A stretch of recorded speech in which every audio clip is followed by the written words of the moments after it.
اوعى تفتكر ان هي بترتيباتك ماشية. اوعى تفتكر ان هي بتخطيطاتك ماشية. اوعى تفتكر ان مخك ده هو اللي مخليك ناجح، وهو اللي مخليك بيزنس مان، وهو اللي مخليك ما حصلتش. والله ابدا، ده بتوفيق من ربنا، بتوفيق. فما تأجلش، ما تأجلش حاجة. ما تفتكرش نفسك ان انت لما تأجل ده في ميعاد الفلان الفلاني انت ضامن نفسك وضامن عمرك وضامن حياتك ان انت لما هتأجله هتوصل له. التخطيط اوقات، يعني التخطيط الزيادة عن اللزوم بيفقدك لذة الاستمتاع بالوقت، يعني اللي انت عايشه، بيخليك تفقد لذة اللحظة. يعني ما بتحسش باللحظات الجميلة، ماشي بحياتك كلها جداول وترتيبات، وده ينفع وده ما ينفعش. واصلا في الاول وفي الاخر حياتك دي كلها بايد ربنا، بايد ربنا. ده انت في لحظة بتبقى بين ايدين ربنا، وفي لحظة ربنا بيحييك، في لحظة والله العظيم. فايه لازمتها ان انت يعني معقد نفسك وبتضيع فرص من ايديك ملهاش يعني؟ ليه كل ده؟ ليه؟ والله استفدت؟ طب قولي انت مرتاح، مبسوط، فرحان؟ قلبك ده كده مرتاح؟ بتنام كده مرتاح وانت نايم كده وحاطط راسك على المخدة بالليل كده وانت ظالم ده واذيت ده وجرحت ده وقلت كلام وحش لده واذيت؟ مش مرتاح. والله يا ريتك مرتاح.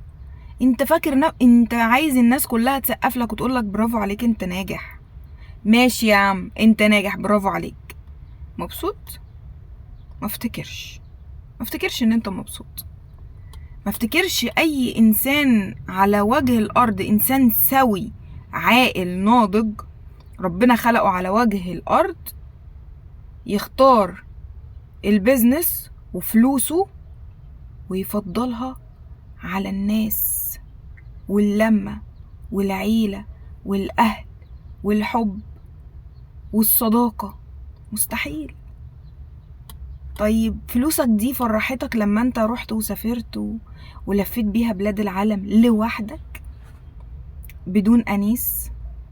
فلوسك دي نفعتك؟ طب فلوسك دي هتنفعك لما تكون في قبرك لوحدك متر في متر وانت اذيت ده وجرحت ده وهو بيدعي عليك وهيقتص منك يوم القيامة؟ ما افتكرش، والله العظيم ما افتكر. راجع نفسك وراجع حياتك وراجع دنيتك، صدقني هتلاقي نفسك فايتك حاجات كتير قوي يا جدع. فايتك من الفرحة كتير، فايتك من الحب كتير، فايتك من الصداقة والعائلة ولمة العيلة والحضن والدفى وكل ده.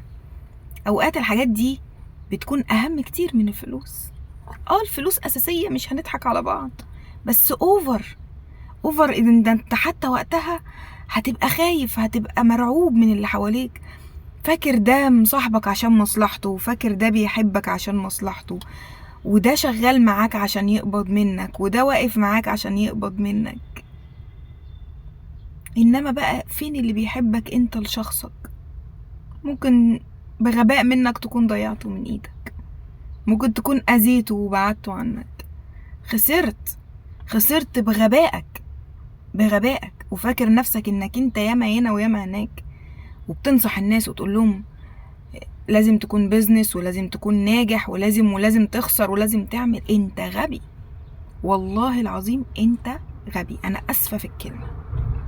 ما هو الشخص اللي بيفكر حياته كلها بالفلوس والشغل والبيزنس ده شخص غبي، فايته من لذة الحياة حاجات كتير قوي. عارف انت لما هتكون راضي من قلبك ونايم مرتاح، ما اذيتش ده وما جرحتش ده وما هنتش ده وما خنتش ده وكده، ده احلى بكتير قوي من جريك ورا الفلوس والبيزنس والشغل، وانك تجرح ده عشان فلوسه، وانك تفضل تحارب مع ده ومع ده ومع ده عشان خاطر في الاخر ورق بعد ما تموت كله هيتوزع وكله مش هيبقى لك حاجة غير كفنك الابيض اللي انت بس مدفون بيه. والدعوة سواء ليك او عليك حاول تراجع نفسك.